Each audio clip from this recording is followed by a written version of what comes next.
Welcome in, along with Neil Hornsby. I'm Cole Brown, talking about our Week 5 Secret Superstars in the NFL. But don't forget, if you want to find your own Secret Superstars, head over to ProFootballFocus.com. Check out Premium Stats 2.0. It's awesome. You will not regret it. But Neil, remind the viewers how the guys make this list. So every Monday or Tuesday, I look through the Premium Stats. Yeah. And what I'm trying to highlight here is the guys that you're probably not talking about, but you really should be. And probably guys, hopefully, who by the end of the season may be in the running for some All-Pro, Pro Bowl type honors. So, yeah. With that being said, let's get started. Our first guy on the list is actually a guy that I talked about yesterday. I was like, you know, I really haven't heard much about him over the past 3 or 4 years, but it's Dee Ford, edge for the Kansas City Chiefs. Yeah, and he's had a fantastic season so far. And that's really in stark contrast to most of his career. Because, you know, I was speaking to Sam Monson about this, and we were just watching him playing against the Jacksonville Jaguars, and we asked the question, when did Dee Ford get good? And it really is this year.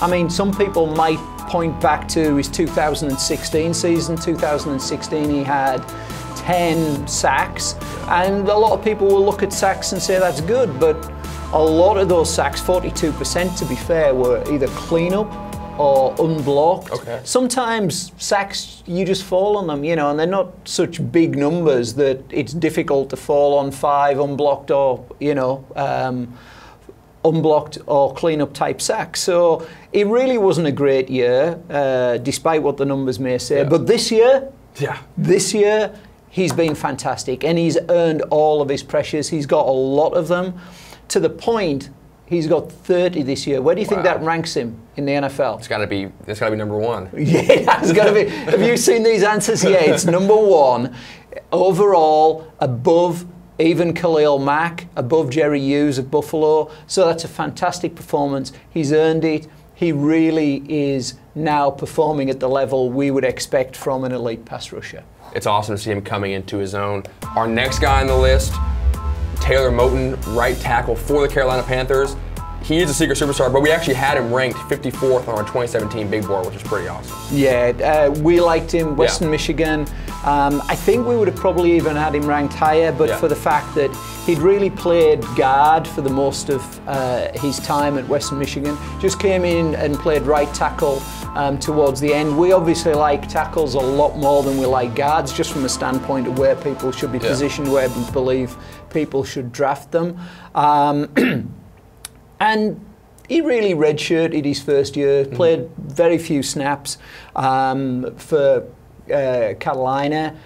Sometimes you wonder whether that's a good idea. Sometimes you wonder whether it was the right thing. It's a little bit like the Baker thing, you know, the Baker Mayfield thing, where you're sitting there and you're watching him play and you're saying, well, why on earth wasn't he starting if he's this good? And there's an element of that about Taylor Moton, which is, why wasn't he starting last year? I understand the Darrell Williams thing, the Darrell Williams, the tackle last year, but he was only up against Matt Khalil. There's an element to me that suggests he's certainly better than Matt Khalil is now, so was he that good last year? Anyway, he is our top graded tackle. He started the first game at left tackle, then moved to right tackle. The first game was sort of so-so, but he'd only played 33 snaps before that. When he moved to right tackle, immediately fantastic.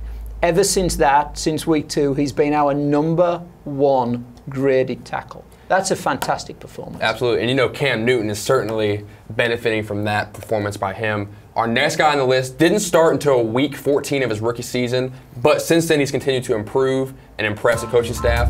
Matt Milano, linebacker for the Buffalo Bills. Yeah, it's really interesting because Matt Milano was a rookie last year.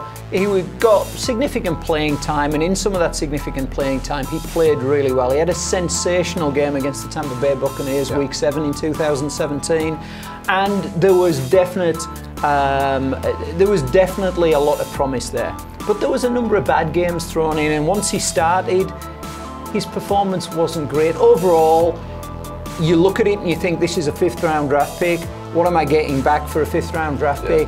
that's probably a good overall balance, but where does he go from there? Does he kick on or not? Well, the answer is yeah, he kicked on, and he's kicked on really well this season. And I think what he's done as much as anything else is he's turned that paradigm around a little bit. The one good game with a number of poor games, he's turned that around, and he's had a really solid, consistent season. He's only really played one, suboptimal game, which was against the Green Bay Packers, but beyond that, he's been fantastic. Starting weak side linebacker, really, really interesting player, good player, can blitz, pretty good in run defense, looking better in coverage by the day.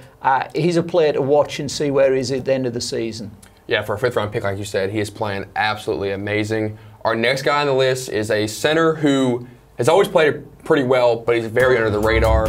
Linder, center for the Jacksonville Jaguars. Yeah, and 2014, Brandon Linder came in. Really, nobody was expecting that much from him. He played right guard for the Jaguars. We liked him right from the word go. I think we had him in our Pro Bowl team that year. We've always liked him more than anybody else. And I just think it's worthwhile highlighting that this is one of the best centres in the league. Now, I'm not trying to put him up and say he's better than Travis Frederick, or he's better than Alex Mack, or he's better than Jason Kelsey, but he should be in the conversation, and he's certainly at the top of that group who may come under those top, that top big three.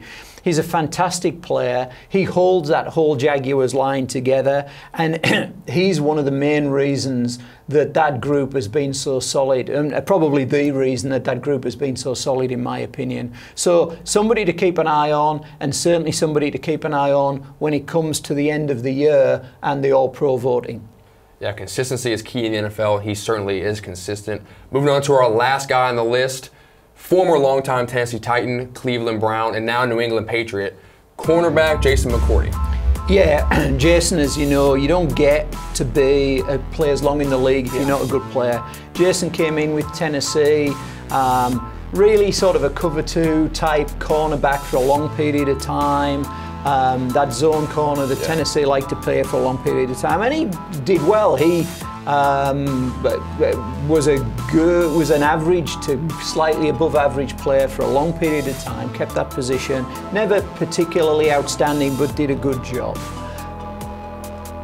They release him, he's picked up by Cleveland, and you think it's probably the end, or he's probably coming towards the end, but he played really, really well for Cleveland last year. Probably a lot better. He would have been, if we'd have been doing this article last year, he could have been a secret superstar last year.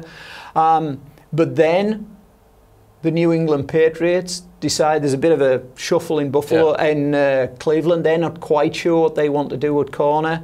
They go Denzel Ward, obviously. He becomes a little bit of an odd man out. Patriots decide they like him. He goes to New England, and well, I don't know whether playing with your brother has this effect, playing with his brother Devin McCourty, the free safety at New England, but he is probably playing the best of his entire career at the moment. He's grading out, he graded last week as a 75.7, 80.5 overall. That is 3rd overall amongst corners. Wow. And when you look at that group on the back end, Stephon Gilmore, Jason McCourty, Patrick Chung, and Devin McCourty, that is a really good secondary if Jason McCourty can keep up that level of play. Yeah, I'm a big fan of Jason McCourty, and I'm very glad to see him playing amazing with his brother. That's awesome to see. Well, that wraps up our Week 5 Secret Superstars in the NFL. Don't forget to like this video as well as subscribe to our channel for some awesome content in the future. See you next week for our Week 6 Secret Superstars in the NFL.